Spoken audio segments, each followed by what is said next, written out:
आज हम बात करेंगे त्रिकोणमिति पर। त्रिकोणमिति देखिए कक्षा 10 के लिए महत्वपूर्ण है, तो कक्षा 10 का अगर आपके परिवार में कोई बच्चा है तो उनको पढ़ाइए। प्रिपरेशन के लिए भी महत्वपूर्ण है, क्योंकि कोई भी परीक्षा चाहे रेलवे का हो, चाहे बैंक का हो, चाहे पुलिस का हो, अगर वहाँ से त्रिकोणमिति के क्वेश्चन बनते हैं तो जो आर्ट साइंस से पढ़े हैं उनके लिए तो हार्ड हो जाएगा। ठीक है, तो उसको यानी आपको ये मानकर इस त्रिकोणमिति को हम स्टार्ट कर रहे हैं कि आपको बिल्कुल त्रिकोणमिति के सवाल नहीं आते हैं। ये पार्ट 1 होगा, कम से कम 4-5 पार्ट बना देंगे कि त्रिकोणमिति से कहीं भी परीक्षा में प्रश्न बनेगा तो आप आसानी से लगा सकते हैं। ठीक है, चलिए ज़्यादा ना बात करते हुए हम डायरेक्ट जो है त्रिकोणमिति के कंसेप्ट को पहले समझते हैं, इसके बाद क्वेश्चन को अगले वीडियो में हम लोग डिस्कस कर लेंगे। ये फर्स्ट वीडियो बहुत इंपॉर्टेंट होगा, क्योंकि कंसेप्ट ही का होगा आपके लिए वरदान साबित होगा, क्योंकि कंसेप्ट नहीं आएगा तो आप त्रिकोणमिति के सवाल को हल नहीं कर सकते हैं। चलिए बात करते हैं त्रिकोणमिति। अब हम बात करते हैं कि जो त्रिकोणमिति होता है वो किस पर निर्भर करता है। तो आपको बता दें, जो एकदम बिल्कुल जीरो से पढ़ रहे हैं या कक्षा 9 में पढ़ रहे हैं, 10 में पढ़ रहे हैं या तैयारी कर रहे हैं, क्योंकि आप जब तक बेस नहीं समझेंगे तब तक त्रिकोणमिति के क्वेश्चन को आप हल नहीं कर सकते हैं। तो देखिए, जो त्रिकोणमिति होता है इसका अर्थ होता है त्रिकोणमिति, यानी जिसमें 3 कोण होगा उसी को आपको मापने की क्रिया को ही क्या कहते हैं, त्रिकोणमिति। तो देखिए, अब हर त्रिकोण में यानी हर त्रिभुज में ये काम नहीं करता है ज़्यादा, यानी काम किस पर करेगा, तो काम करता है जो समकोण त्रिभुज होंगे बस उसी पर ये त्रिकोणमिति काम करता है। तो आपको एक समकोण त्रिभुज बना देते हैं ताकि यहाँ से आपके माइंड में रहे कि हमेशा जो है जो त्रिकोणमिति चैप्टर होता है वह किस पर काम करता है, तो समकोण त्रिभुज पे। ठीक है, अब इसका नामांकन कर लेते हैं, कोई भी नाम दे सकते हैं, A B C। ठीक, हमेशा ये 90 अंश का एंगल होगा तभी त्रिकोणमिति के सारे क्वेश्चन लगेंगे।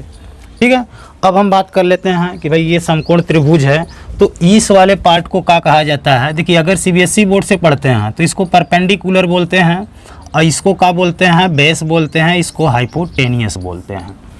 यदि आप यूपी बोर्ड से हिंदी मीडियम से पढ़ते हैं तो आपको बता दें, इसे लंब बोलते हैं, इसको आधार बोलेंगे, इसको कर्ण बोलेंगे।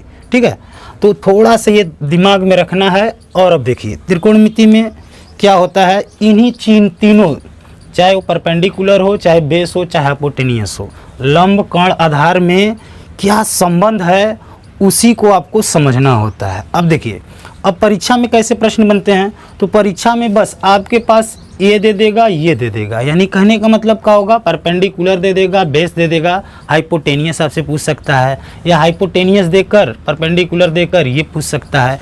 इसी को नापने के लिए आपको 3 चीज़ की आवश्यकता पड़ेगी।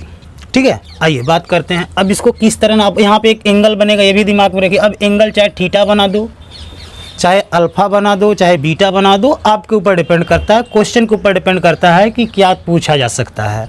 देखिए बेसिक है तो आप बेसिक से धीरे धीरे आप समझ जाएंगे। चलिए बात करते हैं वो कौन से 3 हैं। तो पहले का नाम होता है साइन, दूसरे का नाम होता है कॉस, और तीसरे का नाम होता है टैन। थीटा मत रखिए, अभी इसको समझते हैं थोड़ा सा। अब यहाँ पे ध्यान देने वाली बात, हमेशा sine theta cos theta tan theta नहीं होता है, आपके ऊपर ये डिपेंड करता है कि यहाँ पे क्या एंगल दिया है। अगर यहाँ एंगल थीटा दिया है तो आप सब में साइन थीटा लगा देंगे, अगर यहाँ पे थीटा तो एक काश थीटा हो जाएगा, ये टैन थीटा होगा। सपोज करते हैं कि यहाँ थीटा नहीं है, का हो जाए, अल्फ़ा हो जाए, तो यहाँ पे भी आपका उत्तर का बने लगेगा, sine alpha, cos alpha, tan alpha, इस तरह बनेगा। समझ रहे हैं हमारी बात को, कि यानी ये एंगल आपके ऊपर डिपेंड करता है कि कौन सा परीक्षा में एंगल दिया है। तो ये साइन अल्फ़ा, अगर यह बीटा है तो सब बीटा बीटा बनेगा। अगर ये साइन अल्फ़ा बीटा नहीं दिया है, सी वाला केवल दे दिया है कि नहीं साइन सी से निकलना है, तो ये वाला कोण की मतलब ये नहीं दिया है केवल, तो इसको हम क्या लिख सकते हैं, साइन सी, कॉस सी और टैन सी। समझ रहे हैं, साइन सी, कॉस सी, टैन सी, कब, जब एंगल नहीं दिया रहेगा तब। यही 3 बात दिमाग में रखना है, इनमें एक संबंध होता है। उसी संबंध को देखिए, आप तो यूपी बोर्ड से पढ़े होंगे तो लाल बटे कक्का जानते होंगे। ठीक है, लाल बटे कक्का से आप तीनों का जो है रेशियो निकाल सकते हैं। चलिए हम इसको देख लेते हैं ट्रिक के माध्यम से।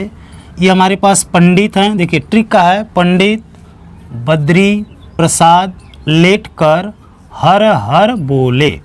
अब यहाँ से तीनों का जो है आप संबंध देख लेंगे। देखिए पहला संबंध आपको क्या दिख रहा है, यहाँ पे हम मान लेते हैं कि साइन थीटा है, या साइन सी। ठीक है, साइन क्या बताता है कि इसको हिंदी में भी लिख देते हैं ताकि समस्या ना हो। लंब, इसको बोला जाता है आधार, इसको बोला जाता है कोण। अब साइन क्या मेजर नापेगा? लंब बटे कोण, यानी इंग्लिश में क्या होगा? Perpendicular upon hypotenuse. यानी कहने का मतलब साइन बोलता है कि भैया हम केवल जो है दो लोगों का संबंध बता सकते हैं। किसका? लंब का और कोण का। तो साइन थीटा बराबर का होता है लंब बटे कोण। इंग्लिश में क्या होगा? Perpendicular upon hypotenuse. अब हम बात कर लेते हैं कास बताएगा क्या भाई? कास कहता है कि भैया हम ये बताएंगे कि आधार और कोण के बीच में क्या संबंध है, हमारे माध्यम से आप निकाल सकते हैं। कहने का मतलब बेस अपॉन हाइपोटेनियस। ठीक है, अब तीसरा आता है टैन। टैन बोलता है कि हमको कोण से कोई मतलब नहीं है, हमें हर हालत में जो है क्या चाहिए? बेस चाहिए और लंब यानी परपेंडिकुलर चाहिए। ठीक है, तो परपेंडिकुलर अपॉन बेस, ये हो गए 3। अब इन्हीं 3 के पास देखिए, अब इन्हीं जो 3 हैं, इन्हीं 3 के 3 अपोजिट होते हैं। बस यही 6 ही त्रिकोणमितीय मेजरमेंट एक तरह से होते हैं, नापने वाला यंत्र एक तरह से कहो तो। कौन कौन होंगे? तो पहले आपके पास क्या होगा? साइन थीटा था, फिर कॉस थीटा था, फिर टैन थीटा था। ठीक है, अब ये साइन थीटा क्या बताया कि भाई हम तो केवल परपेंडिकुलर अपॉन हाइपोटेनियस में ही संबंध बताएंगे। तो यानी कहने का मतलब साइन थीटा बराबर का हो जाएगा परपेंडिकुलर अपॉन हाइपोटेनियस। इसको हिंदी में हम बात करें तो लंब अपॉन का हो जाएगा कोण। ठीक है, अब हम कास की बात करते हैं। कास का बोलता है, कास कहता है हम आधार और कोण के बीच में संबंध बात करेंगे, यानी कहने का मतलब बेस और हाइपोटेनियस में, यानी हिंदी में कहा जाए तो आधार अपॉन कोण हो जाएगा। टैन के बारे में बात कर लिए यहाँ से सूत्र से कि ये टैन क्या बोलता है? टैन ये कहता है कि नहीं, हम कोण से कोई मतलब नहीं है, हम केवल क्या कहेंगे कि परपेंडिकुलर अपॉन बेस। ठीक है, अब परपेंडिकुलर को क्या बोलते हैं भाई? लंब अपॉन आधार, यानी टैन इसी की बात करता है। तो ये अगर 3 चीज़ आप माइंड में रख लिए तो देखिए त्रिकोणमिति एकदम आसान हो जाएगा। 9th में पढ़ रहे हैं या 10th में पढ़ रहे हैं तो एकदम बेसिक चीज़ है, नॉर्मल। अगर आपको एक बार नहीं आ रहा है फिर वीडियो को थोड़ा सा बैक करिए, फिर स्टार्ट करिए क्या क्या बताए हैं। ठीक है, चलिए अब इन्हीं का 3 जो है अपोजिट होते हैं। बस यही 3 लोग हैं और 3 का अपोजिट होते हैं, सबका अपना अपना उल्टा होता है। ठीक है, अब देखिए कौन कौन होते हैं, अब हम बात कर लेते हैं। ये तो आपको समझ में आ गया कि भाई एंगल बदलेंगे तो नाम बदलता है, थीटा थीटा नहीं रहेगा। हमने इसलिए थीटा रखा क्योंकि ज़्यादातर थीटा से क्वेश्चन बनते हैं, थीटा एंगल दिया जाता है। ठीक है, ए अल्फा भी हो सकता है, बीटा भी हो सकता है, सी भी हो सकता है, ए भी हो सकता है। ठीक, अब देखिए अब इन्हीं के 3 उल्टे हैं। देखिए यहाँ पे ही देख लेते हैं, लिखते हैं साइन का जो उल्टा होता है उसको बोलते हैं कोसेक थीटा या कोसेक बोलते हैं। भाई थीटा का मतलब अगर यहाँ पे थीटा है तो वहाँ भी थीटा होगा, यहाँ पे ए है तो वहाँ पे भी ए होगा, यानी इसके उल्टा का होता है 1 अपॉन कोसेक थीटा। ये अपोजिट होता है। अपोजिट का मतलब क्या हुआ? अगर साइन थीटा बराबर 1 अपॉन कोसेक है तो कहने का मतलब क्या हुआ कि अगर हमको कोसेक की ज़रूरत है, कोसेक को अगर सीधा करेंगे कोसेक थीटा बराबर का हो जाएगा 1 अपॉन साइन थीटा हो जाएगा। यानी कहने का मतलब आप तो थोड़ा बहुत जानते होंगे, यानी इसको यहाँ लाएंगे तो इसको यहाँ ला सकते हैं। ठीक है, ये उल्टा का संबंध बताता है। अब हम बात करते हैं कास का। तो कास हमारा क्या संबंध बताता है? कास ये बताता है कि भैया हमारा जो उल्टा है उसका नाम क्या है? सेक थीटा, यानी सेक है। ठीक है, और टैन का बताता है कि हमारे उल्टे का नाम क्या है? Cot theta. ठीक है, तो आप समझ गए होंगे कि 3 थे तो मेन होते हैं, साइन कास टैन, और उनके 3 एक एक अपोजिट होते हैं। यही 6 त्रिकोणमिति होते हैं, इन्हीं से परीक्षा में खूब प्रश्न बनते हैं। ठीक है, तो कहने का मतलब क्या हो गया, आप ये सब माइंड में रख लीजिएगा कि भैया अच्छा ये जानकारी होगी कि साइन अगर हम मान लेते हैं कोई थीटा है या मान लो ए है या सी, साइन सी है तो उसके अपान अगर हमें ज़रूरत उसके उल्टे की पड़ गई तो हम क्या कर सकते हैं, जहाँ साइन सी रहेगा वहाँ पे हम क्या लिख सकते हैं? 1 अपॉन कोसेक सी। अगर हम बात कर लेते हैं अगर कॉस सी रहे तो 1 अपॉन का हो जाएगा, अभी बताएं कि सेक सी हो जाएगा। और अगर टैन सी है तो उसको हम क्या लिख सकते हैं? 1 अपॉन कॉट सी। ठीक है, तो आप यही 3 देखिए, इनके अपोजिट कोसेक होते हैं, कॉस का सेक होता है, टैन का कॉट होता है। इतना जानकारी आपको समझ में आ गई होगी। अब हम थोड़ा सा और आगे बढ़ते हैं कि भाई आगे क्या क्या होगा, क्योंकि ये शुरुआत है। ठीक है, tan c upon 1 upon cot c हो गया। ये जानकारी आपको जानकारी हो गई कि भाई इसके जगह पर हम इतना लिख सकते हैं। अब यहाँ देखो परीक्षा में क्या होगा, अब जैसे सपोज करते हैं, सपोज अब आप ये चीज़ जान जाएंगे, बेस जान जाएंगे, तो कभी कल परीक्षा में देखो ऐसे पूछ देगा कि भैया साइन c बराबर दिया है 3/4। ठीक है, तो आपसे ये पूछे कि भैया कोसेक c का मान बताओ, कोसेक c का मान बताओ। अब जब ये जानकारी हो गई कि जो साइन सी होता है कोसेक सी का क्या होता है, उल्टा होता है, तो आप बताओ इसको इस तरह लिख देंगे या कि कोसेक सी बराबर होता है 1 अपॉन साइन सी। साइन कोसेक का उल्टा होता है तो कोसेक साइन का उल्टा होता है। ठीक है, यानी इसको जब सीधा करेंगे तो ये उल्टेगा, और जब इसको हम उल्टा करेंगे, जैसे आदमी है, अब इसी के देखो, अब इसको हमने देखा ये जहाँ से लिखा जाता है ये ऊपर हो गया, अब इसको उल्टा करेंगे तो ये आ जाएगा। यानी कहने का मतलब ये इसका उल्टा, ये इसका उल्टा है। तो आप बताइए, यहाँ पे आप तो तुरंत उत्तर ही देख के कहेंगे उल्टा है, तो यानी 3/4 है, या तो यहीं पे लिख के बता देते हैं, यहाँ 3/4 हो गया, तो ये उल्टा 1 के अपान है, तो यानी उत्तर का आ जाएगा 4/3। आप ऐसे भी देख कर बता दीजिएगा कि साइन सी का मान 3/4 है, तो कोसेक सी का मान क्या होगा, जस्ट इसका उल्टा हो जाएगा। क्यों? क्योंकि साइन कोसेक का क्या होता है, उल्टा होता है। ऐसे ही आप सब में लगा लेंगे। बताइएगा कॉस का उल्टा का होगा सेक, टैन का उल्टा का होगा काट होगा। इन्हें समझ रहे हैं?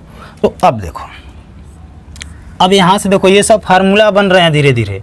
फार्मूला क्या क्या बन जाएंगे इधर लिख देंगे हम, आप लोग को अच्छी तरह से समझ में आ जाएगा। अब फार्मूला का आपको केवल एकदम से समझ लेना है, जिहन में डाल लेना है, वो ऑटोमेटिक याद रहेंगे, इसको ज़बरदस्ती याद करने की ज़रूरत नहीं पड़ेगी। अब हम बात कर लेते हैं कि ये तो जानकारी आपको हो गई कि साइन सी कॉस सी सब उल्टा होता है। अब हम बात कर लेते हैं कि 2 और फार्मूले बनकर आते हैं जो परीक्षा के लिए इंपॉर्टेंट होते हैं, बहुत ज़्यादा उसका यूज होता है। अब हम बात किए हैं क्या, अब यहाँ पे देख लीजिए, एक बार एक और हम चर्चा कर लेते हैं ताकि और माइंड में अच्छी तरह से चला जाए। देखिए ये तो जानकारी हो गई। मान लीजिए थीटा है तो साइन थीटा इसका अपोजिट का होगा 1 अपॉन कोसेक थीटा होगा। ठीक है, और कॉस थीटा है तो इसका अपोजिट का होगा 1 अपॉन सेक थीटा होगा। और टैन थीटा है तो इसका अपोजिट का होगा 1 अपॉन कॉट थीटा। ठीक है, यानी कहने का मतलब क्या हो गया। अब यहाँ से आप अगर ये जो सूत्र देख रहे हैं, अगर सपोज यहाँ से उल्टा से नहीं याद है तो आप इसको नीचे से देखेंगे। जैसे साइन है ना, अब ये तो ये साइन थीटा बराबर था कि लंब अपान कर्ण ना जी, यानी परपेंडिकुलर अपान हाइपोटेनियस। तो यहाँ पे जो अगर हम कोसेक का बात करेंगे उल्टा, तो ये उल्टा चलेगा, यानी हाइपोटेनियस अपान का हो जाएगा परपेंडिकुलर। इसी को तो उल्टा बोलते हैं। ऊपर से देखेंगे तो साइन का टैन का सीक्वेंस बनेगा, और नीचे से देखेंगे उल्टा तो क्या हो जाएगा, कोसेक सेक काट का संबंध दिखाई देगा। तो इतनी जानकारी आप समझ गए उल्टा वाला। अब 2 फार्मूले और बनते हैं। कैसे बनते हैं, अगर हम बात कर लें कि टैन थीटा बराबर बनता है एक साइन थीटा, इसका बहुत ज़्यादा 10th में यूज होता है, कंपटीशन में भी इसका बहुत ज़्यादा यूज होता है। छोटे छोटे फार्मूले हैं। टैन थीटा इक्वल का होगा sine theta upon cos theta. ठीक है, टैन थीटा साइन अपन। अब बात होगी ये कैसे हो गया, ये तो उल्टा था ही नहीं। देखो टैन, देखो इस, देखो इक्वल होने का मतलब क्या हुआ, बराबर है। इसका मतलब ये हुआ कि इसकी वैल्यू और इसकी वैल्यू का होगा सेम होगा। आओ चलो सूत्र से इसको देख लेते हैं पहले, क्योंकि माइंड में कोई शंका रहेगा तब तो समस्या का समाधान हो ही नहीं पाएगा। ठीक है, अब ये टैन थीटा है।